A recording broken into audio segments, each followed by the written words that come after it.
আচ্ছা বলুন তো, আপনার সন্তানকে কি আপনি কখনো একা কোথাও ছেড়ে আসতে পারবেন? না না, শুধু একা না, একটি শিশুকে, একটি দুগ্ধপোষ্য শিশুকে, মায়ের বুকের দুধ ছাড়া বাঁচতে পারে না এমন একটি নিষ্পাপ শিশুকে এমন একটি জায়গায় রেখে আসতে পারবেন যেখানে কোনো মানুষ নেই, কোনো পানি নেই, কোনো গাছ নেই, শুধু জ্বলন্ত মরুভূমি? আপনি পারবেন না, কিন্তু এক মহান পিতা পেরেছিলেন, কারণ আল্লাহ সুবহানাহু ওয়া তাআলা তাকে এই নির্দেশ দিয়েছিলেন। আর সেই শিশু যে মরুভূমির বুকে একা পড়ে রইলেন, তিনিই হলেন আমাদের আজকের কথার নায়ক। তিনি হলেন হজরত ইসমাঈল আলাইহিস সালাম। আজ আমরা এমন এক জীবনের গল্প শুনব যে জীবন ছিল ত্যাগের, যন্ত্রণার, পরীক্ষার আর সীমাহীন বিশ্বাসের। এমন একটি জীবন যা দেখলে চোখে পানি না এসে পারে না। আমি আপনাদের কাছে বিনম্র অনুরোধ করছি, আজকের এই ভিডিওটি শেষ পর্যন্ত দেখুন, কারণ প্রতিটি মুহূর্তে এমন কিছু আছে যা হয়তো আপনার জীবনকে নতুনভাবে দেখতে সাহায্য করবে। আর হ্যাঁ, যদি এখনও আমাদের চ্যানেল এমটি ক্রিয়েশন সাবস্ক্রাইব না করে থাকেন, এক্ষুনি করুন, বেল আইকনটি প্রেস করুন, কারণ এই রকম আরও অনেক অনুপ্রেরণামূলক ইসলামিক কন্টেন্ট আমরা নিয়ে আসি যা আপনার হৃদয় স্পর্শ করবে, আপনাকে কাঁদাবে আর আপনাকে নতুন করে ভাবতে শেখাবে। প্রথম অধ্যায়, কে ছিলেন ইসমাঈল আলাইহিস সালাম? বিসমিল্লাহির রহমানির রহিম। আলহামদুলিল্লাহি রব্বিল আলামিন, ওয়াসসালাতু ওয়াসসালামু আলা আশরাফিল আম্বিয়াই ওয়াল মুরসালিন। প্রিয় দর্শক ও শ্রোতাগণ, আজ আমরা কথা বলবো একজন নবীর কথা, যার নাম ইসমাঈল আলাইহিস সালাম। ইসলামের ইতিহাসে তিনি এমন একজন মহান ব্যক্তিত্ব যার জীবন থেকে আমরা শিখতে পারি ত্যাগ কাকে বলে, ধৈর্য কাকে বলে, আল্লাহর উপর ভরসা কাকে বলে। নামের অর্থ ও পরিচয়। ইসমাঈল আরবিতে ইয়াসমাউল্লাহু অর্থাৎ আল্লাহ শুনেছেন। বলা হয় যখন তার মা হাজেরা আলাইহাস সালাম নিঃসঙ্গতা ও কষ্টের মধ্যে আল্লাহর কাছে দোয়া করছিলেন, আল্লাহ তাআলা সেই দোয়া কবুল করলেন, আর সেই কবুলের প্রতীক হলেন ইসমাঈল। তিনি ছিলেন হজরত ইব্রাহিম আলাইহিস সালামের বড় পুত্র। তার মা ছিলেন হাজেরা আলাইহাস সালাম, মিশরের এক মহীয়সী নারী, যিনি ইব্রাহিম আলাইহিস সালামের দ্বিতীয় স্ত্রী ছিলেন। কুরআনে ইসমাঈল আলাইহিস সালামের নাম 12 বারেরও বেশি এসেছে। আল্লাহ তাআলা তাকে সাদিকুল মাদ অর্থাৎ প্রতিশ্রুতি রক্ষাকারী বলেছেন। আল্লাহ বলেন, ওয়াজকুর ফিল কিতাবি ইসমাঈলা ইন্নাহু কানা সাদিকাল ওয়াদি ওয়া কানা রাসূলান নাবিয়্যা। সুবহানাল্লাহ, আল্লাহ নিজেই সাক্ষ্য দিচ্ছেন ইসমাঈল প্রতিশ্রুতি রক্ষা করতেন, আর এই গুণটাই তার পুরো জীবনে প্রতিফলিত হয়েছে। আজ সেই জীবনের পাতায় পাতায় আমরা ভ্রমণ করব। দ্বিতীয় অধ্যায়, জন্ম, এক প্রতীক্ষার ফসল। ইব্রাহিম আলাইসাল্লামের দীর্ঘ প্রতীক্ষা। আমরা যদি বুঝতে চাই ইসমাঈল আলাইসাল্লামের জন্মের গুরুত্ব, তাহলে আগে বুঝতে হবে তার পিতার ব্যথার কথা। হজরত ইব্রাহিম আলাইসাল্লাম ছিলেন আল্লাহর এক প্রিয় বন্ধু, খলিলুল্লাহ। তার জীবন ছিল পরীক্ষার পর পরীক্ষা। নমরুদের আগুনে নিক্ষিপ্ত হয়েছিলেন, কিন্তু আল্লাহ সেই আগুনকে শীতল করে দিয়েছিলেন। দেশ ছেড়েছিলেন, প্রিয়জন ছেড়েছিলেন, কিন্তু একটাই কষ্ট ছিল, তার সন্তান নেই। বৃদ্ধ বয়সে তিনি আল্লাহর দরবারে কান্না করে দোয়া করেছিলেন, রব্বি হাবলি মিনাস সালিহিন। সূরা আস-সাফফাত 100। হে আমার প্রতিপালক, আমাকে এক সৎ কর্মপরায়ণ পুত্র দান করুন। বৃদ্ধ বয়সে 70 বা বলা হয় 80 বছর বয়সে এই দোয়া করছেন একজন পিতা। ভাবুন একবার, কতটা ব্যথা হলে একজন মানুষ এত কান্না করে সন্তান চায়। আর সেই দুয়ার জবাবে আল্লাহ দিলেন ইসমাঈলকে। জন্মের সুসংবাদ। হজরত হাজেরা আলাইসাল্লাম ছিলেন মিশরের ফেরাউনের দেওয়া একজন দাসী, কিন্তু তার মর্যাদা ছিল অতুলনীয়। হজরত সারা আলাইসাল্লাম তাকে ইব্রাহিম আলাইসাল্লামের সাথে বিবাহ দিয়েছিলেন। হাজেরা ছিলেন নেককার, ধৈর্যশীল, আল্লাহর ওপর ভরসাকারী এক মহান নারী। যখন হজরত হাজেরার গর্ভে ইসমাঈল আসলেন, সেই মুহূর্তটা ছিল ইব্রাহিম আলাইসাল্লামের জীবনের সবচেয়ে আনন্দের মুহূর্ত। সেই আনন্দ যা হয়তো শব্দে প্রকাশ করা যায় না। বছরের পর বছর যে চোখ শুধু অপেক্ষা করেছে, আজ সেই চোখে পানি, কিন্তু এবার আনন্দের পানি। ইব্রাহিম আলাইসাল্লাম তখন বৃদ্ধ, হাজেরা তুলনামূলক তরুণী, আর তাদের কোল জুড়ে এলো ছোট্ট একটি শিশু, ইসমাঈল। কিন্তু এই আনন্দ বেশিক্ষণ স্থায়ী হল না, কারণ ইব্রাহিম আলাইসাল্লামের জীবনে পরীক্ষার শেষ নেই। তৃতীয় অধ্যায়, মরুভূমিতে ত্যাগ, ইতিহাসের সবচেয়ে কঠিন মুহূর্ত। আল্লাহর নির্দেশ। শিশু ইসমাইল তখন সবে দুধ খাচ্ছেন। ঠিক সেই সময় আল্লাহ সুবহানাহু ওয়া তাআলা ইব্রাহিম আলাইহিসসালামকে নির্দেশ দিলেন, স্ত্রী হাজেরা ও শিশু ইসমাইলকে নিয়ে মক্কার মরুভূমিতে সেই নির্জন জায়গায় রেখে আসো। সেই সময় মক্কায় কোনো মানুষ ছিল না, কোনো পানি ছিল না, কোনো গাছ ছিল না, ছিল শুধু পাথর, বালি আর সূর্যের তপ্ত আলো। ইব্রাহিম আলাইহিসসালাম কোনো প্রশ্ন করলেন না, তর্ক করলেন না, শুধু বললেন, হ্যাঁ আল্লাহ। ভাই ও বোনেরা, এই মুহূর্তটা একটু অনুভব করুন। একজন বাবা বৃদ্ধ বয়সে পাওয়া একমাত্র সন্তান, কতটা ভালোবাসতেন তিনি সেই শিশুকে, কিন্তু আল্লাহর নির্দেশে সেই শিশুকে মরুভূমিতে রেখে আসছেন। এটাই ইসলাম, এটাই ঈমান। আল্লাহর আদেশের সামনে নিজের সব আবেগ, সব মায়া, সব ভালোবাসা, সব কিছু কোরবান করে দেওয়া। হযরত হাজেরার প্রশ্ন এক অবাক জিজ্ঞাসা। হযরত ইমাম বুখারী রাহিমাহুল্লাহ তার বিখ্যাত গ্রন্থ সাহি বুখারীতে এই ঘটনাটি বর্ণনা করেছেন হযরত ইবনে আব্বাস রাদিয়াল্লাহু আনহুর সূত্রে। ইব্রাহিম আলাইহিসসালাম হাজেরা ও শিশু ইসমাইলকে নিয়ে মক্কায় পৌঁছলেন। সেখানে একটি বড় গাছের নিচে রেখে গেলেন সামান্য কিছু খাবার ও পানি। তারপর চলে যেতে লাগলেন। হাজেরা পিছন থেকে ডাকলেন, ইব্রাহিম, কোথায় যাচ্ছেন? কেন আমাদের এখানে ছেড়ে যাচ্ছেন? এখানে তো কোনো মানুষ নেই, কোনো কিছু নেই। ইব্রাহিম আলাইহিসসালাম কোনো জবাব দিলেন না। হাজেরা বারবার ডাকতে থাকলেন, কোনো সাড়া নেই। তখন হাজেরা জিজ্ঞেস করলেন, আল্লাহ কি আপনাকে এই নির্দেশ দিয়েছেন? ইব্রাহিম আলাইহিসসালাম বললেন, হ্যাঁ। হাজেরা আর একটি কথাও বললেন না, শুধু বললেন, ইদান লা ইউদায়ুন আল্লাহু, তাহলে আল্লাহ আমাদের কখনো নষ্ট করবেন না। সুবহানাল্লাহ। প্রিয় দর্শক, এই এক বাক্যটা ভাবুন। এক নারী একটি দুধের শিশু কোলে মরুভূমিতে একা, আর তিনি বলছেন, আল্লাহ আমাদের নষ্ট করবেন না। এই হলো ঈমান, এই হলো তাওয়াক্কুল। এই এক বাক্যে যত শক্তি আছে তা যুগে যুগে মানুষকে পথ দেখিয়েছে। ইব্রাহিম আলাইহিসসালামের দোয়া। ইব্রাহিম আলাইহিসসালাম একটু দূরে গিয়ে থামলেন, ফিরে তাকালেন সেই দিকে, এরপর মুখ তুলে আল্লাহর কাছে দোয়া করলেন, রব্বানা ইন্নী আসকান্তু মিন যুররিয়াতি বিওয়াদিন গৈরি জারঈন ইনদা বাইতিকাল মুহররম রব্বানা লিয়ুকিমুস সালাতা ফাজআল আফইদাতান মিনান নাসি তাহওয়ি ইলাইহিম ওয়ারযুকহুম মিনাস সামারাতি লাআল্লাহুম ইয়াশকুরুন। সূরা ইব্রাহিম ৩৭। হে আমাদের পালনকর্তা, আমি আমার পরিবারের কিছু সদস্যকে তোমার পবিত্র ঘরের কাছে চাষাবাদহীন একটি উপত্যকায় বসবাস করিয়েছি। হে আমাদের পালনকর্তা, যাতে তারা নামাজ কায়েম করে, অতএব তুমি কিছু মানুষের অন্তরকে তাদের প্রতি আগ্রহী করে দাও এবং তাদের ফলমূল দিয়ে জীবিকা দাও, হয়তো তারা কৃতজ্ঞতা প্রকাশ করবে। এই দুয়ার দিকে তাকান একবার। ইব্রাহিম আলাইহিসসালাম বলছেন চাষাবাদহীন উপত্যকা। তিনি আল্লাহর কাছে কিছু লুকাচ্ছেন না, সত্যি কথা বলছেন, আর আল্লাহর ওপর সম্পূর্ণ নির্ভর করছেন। আজ সেই মক্কা নগরী যেখানে প্রতি বছর লক্ষ লক্ষ মানুষের ঢল নামে, সেটাই ছিল সেই চাষাবাদহীন উপত্যকা। ইব্রাহিম আলাইহিসসালামের দোয়া আল্লাহ কবুল করেছেন কিভাবে তা দেখতে পাচ্ছি আমরা আজও। চতুর্থ অধ্যায়, সাফা মারওয়া, এক মায়ের ছুটে চলা। পানি শেষ হয়ে গেল। সেই মরুভূমিতে হাজেরা একা, কোলে শিশু ইসমাইল। ধীরে ধীরে পানি শেষ হয়ে গেল, খাবার শেষ, শিশু তৃষ্ণায় কাঁদছে। এই দৃশ্য কল্পনা করুন। একটি মা, তার শিশু তৃষ্ণায় কাঁদছে। মায়ের বুকের দুধও শুকিয়ে যাচ্ছে। চারদিকে শুধু বালি আর পাথর, সূর্য মাথার ওপর জ্বলছে। কিন্তু হাজেরা থেমে রইলেন না, বসে বসে কাঁদলেন না।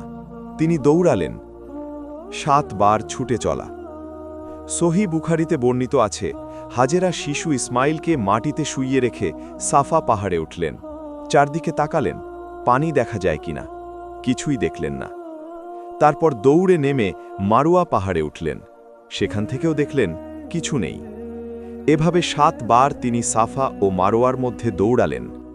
প্রিয় দর্শক, আজকে যখন আমরা হজ ও উমরায় সাফা মারওয়ার সাই করি, তখন কি মনে পড়ে সেই মায়ের কথা, যিনি তার শিশুর জন্য তৃষ্ণার মধ্যে মরুভূমিতে ছুটে বেরিয়েছিলেন? সেই ছোটাছুটির স্মৃতিকে আল্লাহ এতটাই সম্মান করেছেন যে কেয়ামত পর্যন্ত প্রতিটি হাজি ও উমরাকারীকে সেই পথেই চলতে হবে। ইন্নাস সাফা ওয়াল মারওয়াতা মিন শাআইরিল্লাহ সূরা বাকারা 158। নিশ্চয়ই সাফা ও মারোয়া আল্লাহ নিদর্শনগুলির অন্তর্গত। শিশু ইসমাইলের পায়ের কাছে পানির ঝর্ণা। সহি বুখারিতে আছে, হাজেরা যখন মারোয়ায় ছিলেন তখন হঠাৎ শুনলেন একটি আওয়াজ। তিনি দৌড়ে এলেন, দেখলেন শিশু ইসমাইল যেখানে শুয়ে আছেন সেখানে মাটি ফুঁড়ে পানি বের হচ্ছে। রেওয়ায়েতে আছে, একজন ফেরেশতা যিনি জিব্রাইল আলাইহিসসালাম বলেও বলা হয়, তার পায়ের গোড়ালি দিয়ে মাটিতে মারলেন আর সেখান থেকে পানি বের হল। হাজেরা তাড়াতাড়ি পানির চারপাশে মাটি দিয়ে বাঁধ বানাতে লাগলেন। হাদিসে আছে, নবী মোহাম্মদ সাল্লাল্লাহু আলাইহি ওয়াসাল্লাম বলেছেন, রাহিমাল্লাহু উম্মা ইসমাঈল লাউ তারাকাত জামজামা লাকানাত আইনান মাআইনা। সহি বুখারী। আল্লাহ ইসমাইলের মায়ের ওপর রহম করুন, তিনি যদি জমজমকে এভাবে না বাঁধতেন তাহলে এটি একটি প্রবাহমান নহরে পরিণত হতো। সুবহান আল্লাহ। এই পানির নাম জমজম। আজ হাজার হাজার বছর পরেও সেই পানি বের হচ্ছে। লক্ষ লক্ষ মানুষ সেই পানি পান করছেন। বিজ্ঞানীরা পরীক্ষা করে বলেছেন, এই পানিতে এমন খনিজ উপাদান আছে যা পৃথিবীর অন্য কোথাও পাওয়া যায় না। একটি শিশুর তৃষ্ণার পানি আজ সমগ্র মানবজাতির তৃষ্ণা মেটাচ্ছে। আল্লাহু আকবার। জুরহুম গোত্রের আগমন। জামজামের পানির সন্ধান পেয়ে জুরহুম গোত্রের লোকেরা এই এলাকায় আসতে শুরু করল। হাজেরা তাদের অনুমতি দিলেন থাকতে। সেই ছিল মক্কার প্রথম জনবসতি। শিশু ইসমাইল বড় হতে লাগলেন এই আরবি গোত্রের মাঝে। তিনি আরবি ভাষা শিখলেন। এই কারণেই হজরত ইসমাইল আলাইহিসসালামকে আরবদের পিতা বলা হয়। পঞ্চম অধ্যায়, কুরবানির পরীক্ষা। ইতিহাসের সর্বোচ্চ ত্যাগ। ইব্রাহিম আলাইহিসসালামের স্বপ্ন। ইসমাইল আলাইহিসসালাম তখন কিশোর, কথা বলেন, বাবার সাথে হাঁটেন, হাসেন, স্বপ্ন দেখেন। ইব্রাহিম আলাইহিসসালাম বছরের পর বছর পর একবার মক্কায় এলেন ছেলেকে দেখতে। পিতাপুত্রের কত কথা, কত আবেগ, কিন্তু তারপরই এলো সেই স্বপ্ন। এমন একটি স্বপ্ন যা ইব্রাহিম আলাইহিসসালামের ঘুম কেড়ে নিল। নবীদের স্বপ্ন ওহী, সত্যিকারের ঐশী নির্দেশ। সেই স্বপ্নে ইব্রাহিম আলাইহিসসালাম দেখলেন তিনি তার পুত্র ইসমাইলকে কোরবান করছেন। একটু ভাবুন, 70 বা 80 বছর বয়সে পাওয়া একমাত্র পুত্র, বুকের ধন, চোখের তারা, কিশোর ছেলে, আর সেই ছেলেকেই জবাই করার নির্দেশ। এটা কি ধারণা করা যায়? এটা কি সহ্য করা যায়? কিন্তু ইব্রাহিম আলাইহিসসালাম, তিনি আল্লাহর খালিল। তার হৃদয় জানত আল্লাহর নির্দেশ সর্বোচ্চ। পুত্রকে বললেন, এক অবাক পরামর্শ। ইব্রাহিম আলাইহিসসালাম পুত্র ইসমাইলের কাছে গেলেন, বললেন, ইয়া বুনাইয়া ইন্নী আরা ফিল মানামি আন্নী আযবাহুকা ফানজুর মাযা তারা। সূরা আস-সাফফাত 102 নম্বর আয়াত। হে প্রিয় পুত্র, আমি স্বপ্নে দেখছি যে তোমাকে জবাই করছি। এখন তুমি বলো তোমার কি মত? সুবহানাল্লাহ। এই আয়াতটা পড়লে বুকের ভেতর কেঁপে ওঠে। হে প্রিয় পুত্র, এই কথা বলছেন একজন বাবা, যিনি জানেন তার পুত্রকে কোরবান করতে হবে। আর তিনি পুত্রকে জোর করছেন না, পরামর্শ চাইছেন। এটাই ইব্রাহিম আলাইহিসসালামের মহানুভবতা। ইসমাইল আলাইহিসসালামের জবাব এক কিশোরের অসীম সাহস। এবার ইসমাইল আলাইহিসসালামের জবাব শুনুন। ইয়া আবাতি ইফ আল মা তু'মারু সাতাজিদুনি ইনশা আল্লাহু মিনাস সাবিরিন। সূরা আস-সাফফাত 102 নম্বর আয়াত। হে আমার পিতা, আপনাকে যা আদেশ করা হয়েছে তা করুন। আল্লাহ চাইলে আপনি আমাকে ধৈর্যশীলদের মধ্যে পাবেন। প্রিয় দর্শক, এই বাক্যটা পড়লে চোখ আটকে যায়, বুক ভারী হয়ে যায়। একটি কিশোর সবে বড় হচ্ছেন, জীবনের স্বাদ সবে পাচ্ছেন, আর সেই কিশোর বলছেন, বাবা করুন, আমি সহ্য করব ইনশাল্লাহ। কোথায় পাবেন এমন সন্তান? কোথায় পাবেন এমন ঈমান? এই একটি বাক্যই ইসমাইল আলাইহিসসালামের শ্রেষ্ঠত্ব প্রমাণ করে। কুরবানির সেই মুহূর্ত। ইব্রাহিম আলাইহিসসালাম ছুরি নিলেন, ইসমাইল আলাইহিসসালাম শুয়ে পড়লেন, মাথা রাখলেন মাটিতে। এই দৃশ্য কল্পনা করুন, একজন বাবা হাতে ছুরি নিয়ে দাঁড়িয়ে, সামনে তার প্রিয় পুত্র, মাথা নত করে শুয়ে আছেন। বাবা কাঁদছেন নিশ্চয়ই, কিন্তু হাত কাঁপছে না, কারণ আল্লাহর নির্দেশ। কেউ কেউ বলেন ইব্রাহিম আলাইহিসসালাম পুত্রকে উপর করে শুইয়েছিলেন, যাতে পুত্রের মুখ না দেখলে হয়তো হাত আরও দৃঢ় থাকে। ইসলামী বর্ণনায় আছে, এই সময় শয়তান বাধা দিতে এলো। প্রথমে হাজেরার কাছে গেল, তারপর ইসমাইলের কাছে গেল। প্রতিবারই তারা পাথর মেরে তাড়িয়ে দিলেন। আজকে হজে আমরা যে মিনায় শয়তানকে পাথর মারি, সেটা এই ঘটনারই স্মৃতি। আল্লাহর পরীক্ষায় উত্তীর্ণ। যখন ছুরি চালানো হলো, তখন আল্লাহর আদেশে আসমান থেকে ঘোষণা হলো, ইয়া ইব্রাহিমো কদ সদ্দক্তার রুইয়া ইন্না কাযালিকা নাজজিল মুহসিনিন। সূরা আস-সাফফাত 104 থেকে 105। হে ইব্রাহিম, তুমি তো স্বপ্নকে সত্যে পরিণত করলে, আমি এভাবেই সৎকর্মশীলদের পুরস্কার দিই। আর তখনই আল্লাহ তাআলা বললেন, ওয়াফাদাইনাহু বিযিবহিন আযীম। সূরা আস-সাফফাত 107 নম্বর আয়াত। এবং আমি তাকে মুক্ত করলাম এক মহান কোরবানির বিনিময়ে। জান্নাত থেকে একটি দুম্বা পাঠানো হলো। ইসমাইলের পরিবর্তে সেই দুম্বা কোরবান হলো। আর সেই দিন থেকে শুরু হলো কুরবানির সুন্নাত, যা আজও প্রতি বছর ঈদুল আজহায় সারা পৃথিবীর মুসলিমরা পালন করেন। প্রতিটি কোরবানিতে মনে পড়া উচিত সেই বাবার কথা, সেই ছেলের কথা, সেই অবিশ্বাস্য ত্যাগের কথা। ষষ্ঠ অধ্যায়, কাবা নির্মাণ, ইতিহাসের শ্রেষ্ঠ নির্মাণ কাজ। আল্লাহর নির্দেশ। কুরবানির পরীক্ষায় উত্তীর্ণ হওয়ার পর আল্লাহ ইব্রাহিম আলাইহিসসালামকে আরেকটি মহান দায়িত্ব দিলেন, কাবাঘর নির্মাণ। আল্লাহ বললেন, وَإِذْ بَوَّأْنَا لِإِبْرَاهِيمَ مَكَانَ الْبَيْتِ أَلَّا تُشْرِكْ بِي شَيْئًا وَطَهِّرْ بَيْتِيَ لِلطَّائِفِينَ وَالْقَائِمِينَ وَالرُّكَّعِ السُّجُودِ। সূরা হজ 26 নম্বর আয়াত। এবং স্মরণ করো, যখন আমি ইব্রাহিমকে কাবাঘরের স্থান নির্দিষ্ট করে দিয়েছিলাম এবং বলেছিলাম, আমার সাথে কাউকে শরিক করো না, এবং আমার ঘরকে তাওয়াফকারী, নামাজে দাঁড়ানো ও রুকু সিজদাকারীদের জন্য পবিত্র রাখো। পিতাপুত্রের শ্রমে গড়া ঘর। ইব্রাহিম আলাইহিসসালাম ও ইসমাইল আলাইহিসসালাম একসাথে কাবা নির্মাণ শুরু করলেন। পিতা পাথর সাজাচ্ছেন, পুত্র পাথর তুলে দিচ্ছেন। কাল্পনিকভাবে ভাবুন, একজন বৃদ্ধ পিতা ও তার তরুণ পুত্র গরমে মরুভূমিতে পাথর বহন করছেন, ঘাম ঝরছে, কিন্তু মুখে দোয়া। বলা হয়, যখন দেয়াল উঁচু হয়ে গেল, ইব্রাহিম আলাইহিসসালাম উপরে উঠতে পারছিলেন না, তখন ইসমাইল একটি পাথর আনলেন। ইব্রাহিম আলাইহিসসালাম সেই পাথরের উপর দাঁড়িয়ে কাজ করলেন। সেই পাথরটি আজকের মাকামে ইব্রাহিম। ওয়াত্তাখিযু মিন মাকামে ইব্রাহিমা মুসাল্লা। সূরা বাকারা 125 নম্বর আয়াত। এবং তোমরা ইব্রাহিমের দাঁড়ানোর স্থানকে নামাজের স্থান হিসেবে গ্রহণ করো। আজও সেই পাথর কাবার পাশে সংরক্ষিত আছে। তাতে ইব্রাহিম আলাইহিসসালামের পায়ের ছাপ আছে বলে বর্ণিত। লক্ষ লক্ষ হাজি সেই স্থানে নামাজ আদায় করেন। নির্মাণকালীন দোয়া। কাজ করতে করতে পিতাপুত্র দুজনে মিলে দোয়া করলেন, রব্বানা তাকাব্বাল মিন্না ইন্নাকা আনতাস সামিউল আলিম। সূরা বাকারা 127 নম্বর আয়াত। হে আমাদের প্রতিপালক, আমাদের কাছ থেকে কবুল করো, নিশ্চয়ই তুমি শ্রবণকারী, জ্ঞানী। প্রিয় দর্শক, এই দোয়াটি আমার হৃদয়কে প্রতিবার কাঁদায়। তারা কাবা বানাচ্ছেন, পৃথিবীর সবচেয়ে পবিত্র ঘর, আর বলছেন কবুল করো। তারা নিশ্চিত নন যে কবুল হবে কিনা। এটাই প্রকৃত বান্দার লক্ষণ। কাজ করো, তারপর আল্লাহর উপর ছেড়ে দাও। হজের ঘোষণা। কাবা নির্মাণ শেষ হওয়ার পর আল্লাহ ইব্রাহিম আলাইহিসসালামকে বললেন, মানুষের মাঝে হজের ঘোষণা দাও। ওয়াআযযিন ফিন-নাসি বিল-হাজ্জি ইয়াতুকা রিজালান ওয়া আলা কুল্লি দামিরিন ইয়াতিনা মিন কুল্লি ফাজ্জিন আমীক। সূরা হজ 27 নম্বর আয়াত। এবং মানুষের মধ্যে হজের ঘোষণা দাও, তারা তোমার কাছে আসবে পায়ে হেঁটে এবং সর্বপ্রকার কৃষকায় উট বাহনে দূর দূরান্তের পথ পাড়ি দিয়ে।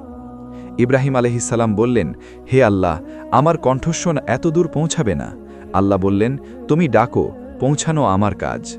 ইব্রাহিম আলাইহিসসালাম সেই মরুভূমিতে দাঁড়িয়ে সেই কণ্ঠে ডাকলেন, হে মানুষ, তোমাদের উপর হজ ফরজ করা হয়েছে। আর আজ হাজার হাজার বছর পরেও সেই ডাকের সাড়া দিয়ে প্রতি বছর লক্ষ লক্ষ মানুষ মক্কায় ছুটে আসছেন। আল্লাহু আকবার। সপ্তম অধ্যায়, ইসমাইল আলাইহিসসালামের পরিবার ও জীবন। বিবাহ ও পরিবার। ইসমাইল আলাইহিসসালাম জুরহুম গোত্রে বড় হয়েছিলেন। সেই গোত্র থেকেই তিনি বিবাহ করলেন। একটি বিখ্যাত ঘটনা আছে, হজরত ইব্রাহিম আলাইহিসসালাম একবার ছেলেকে দেখতে এলেন। ইসমাইল ঘরে নেই। ইসমাইলের স্ত্রীর সাথে কথা হলো। স্ত্রী বলল, আমাদের খুব কষ্ট, অভাব আছে। ইব্রাহিম আলাইহিসসালাম বিদায় নেওয়ার সময় বললেন, ইসমাইল এলে বলো তার দরজার চৌখাট বদলে নিতে। ইসমাইল আলাইহিসসালাম ফিরলেন, বুঝলেন বাবা এসেছিলেন আর স্ত্রীকে সংসার থেকে বিদায় দেওয়ার ইঙ্গিত দিয়ে গেছেন, কারণ দরজার চৌখাট মানে স্ত্রী। ইসমাইল আলাইহিসসালাম সেই স্ত্রীকে বিদায় দিলেন এবং নতুন বিবাহ করলেন। দ্বিতীয়বার ইব্রাহিম আলাইহিসসালাম এলেন, আবার ইসমাইল নেই। নতুন স্ত্রী বললেন, আলহামদুলিল্লাহ, সব ভালো। এবার ইব্রাহিম আলাইহিসসালাম বললেন, ইসমাইল এলে বলো তার দরজার চৌখাট রেখে দিতে। ইসমাইল আলাইহিসসালাম ফিরলেন, বুঝলেন বাবা এই স্ত্রীর ব্যাপারে সন্তুষ্ট। এই ঘটনা থেকে আমরা শিখি একজন সৎ পুত্র কিভাবে পিতার পরামর্শকে সম্মান করেন। ইসমাইল আলাইহিসসালামের 12 জন পুত্র ছিলেন। তাদের নাম হল নাবিত, কাদার, আদবাইল, মিবশাম, মিশমা, দুমা, মিশা, হাদ্দাদ, তাইমা, ইয়াতুর, নাফিস, কদমা। এই 12টি সন্তান থেকে আরবের 12টি গোত্র গঠিত হয়। ইসমাইল আলাইহিসসালাম হলেন আরবদের পিতৃপুরুষ। সবচেয়ে গুরুত্বপূর্ণ হল এই বংশ থেকেই আসবেন সর্বশেষ এবং সর্বশ্রেষ্ঠ নবী হজরত মুহাম্মদ সাল্লাল্লাহু আলাইহি ওয়াসাল্লাম। তিনি ইসমাইল আলাইহিসসালামের বংশধর কাদারের বংশে জন্মগ্রহণ করবেন। ইন্নাল্লাহ আস্তাফা কিনানাতা মিন ওয়ালাদি ইসমাঈল। সহি মুসলিম হাদিস। নবী মুহাম্মদ সাল্লাল্লাহু আলাইহি ওয়াসাল্লাম বলেছেন, আল্লাহ ইসমাইলের সন্তানদের মধ্য থেকে কিনানাকে বেছে নিয়েছেন। অষ্টম অধ্যায়। ইসমাইল আলাইহিসসালাম একজন নবী। নবুয়ত ও দায়িত্ব। ইসমাইল আলাইহিসসালাম শুধু একজন সৎ পুত্র ছিলেন না, তিনি ছিলেন আল্লাহর মনোনীত নবী। আল্লাহ তাআলা তাকে নবুয়ত দিয়েছিলেন আমালিক ও ইয়েমেনের আরবদের কাছে ইসলামের দাওয়াত দেওয়ার জন্য। ওয়াযকুর ফিল কিতাবি ইসমাঈলা ইন্নাহু কানা সাদিকাল ওয়াদি ওয়া কানা রাসূলান নাবিয়্যা ওয়া কানা ইয়া'মুরু আহলাহু বিস-সালাতি ওয়াজ-যাকাতি ওয়া কানা 'ইনদা রাব্বিহি মারদিয়্যা। সূরা মারিয়ামের 54 থেকে 55 নম্বর আয়াত। অর্থাৎ এই কিতাবে ইসমাইলের কথা স্মরণ করো, নিশ্চয়ই সে ছিল প্রতিশ্রুতি পালনে সত্যনিষ্ঠ এবং সে ছিল রাসূল ও নবী। সে তার পরিবারকে নামাজ ও যাকাতের আদেশ দিত এবং সে তার প্রতিপালকের কাছে পছন্দনীয় ছিল। 3টি গুণ উল্লেখ করা হয়েছে ইসমাইল আলাইহিসসালামের। 1. প্রতিশ্রুতি পালনে সত্যনিষ্ঠ। 2. রাসূল ও নবী। 3. আল্লাহর কাছে পছন্দনীয়। এই 3টি গুণ অর্জন করতে কতটা সাধনা লাগে তা আমরা জানি না, কিন্তু ইসমাইল আলাইহিসসালাম তা অর্জন করেছিলেন। আরবি ভাষার প্রতিষ্ঠাতা। ইসমাইল আলাইহিসসালামকে আরবি ভাষার পিতা বলা হয়। জুরহুম গোত্রের কাছ থেকে আরবি শিখে তিনি এই ভাষায় এমন দক্ষতা অর্জন করেছিলেন যা অন্য কেউ পারেননি, এবং এই আরবি ভাষাতেই নাজিল হবে পবিত্র কোরআন। ইসমাইলের বংশে জন্ম নেবেন মুহাম্মদ সাল্লাল্লাহু আলাইহি ওয়াসাল্লাম এবং তাঁর উপর নাজিল হবে আল্লাহর কালাম। ইসমাইল আলাইহিসসালামের জীবন যেন একটি সেতু যা সংযুক্ত করে ইব্রাহিমী ঐতিহ্যকে মুহাম্মাদি দ্বীনের সাথে। নবম অধ্যায়। ইসমাইল আলাইহিসসালামের শিক্ষা ও উত্তরাধিকার। মৃত্যু ও দাফন। হযরত ইসমাইল আলাইহিসসালাম 137 বছর বয়সে ইন্তেকাল করেন অধিকাংশ ইতিহাসবিদের মতে। তাকে মক্কার মসজিদুল হারামে দাফন করা হয়। বলা হয় তিনি হিজর ইসমাইলের কাছে, অর্থাৎ কাবার ঠিক পাশে শায়িত আছেন।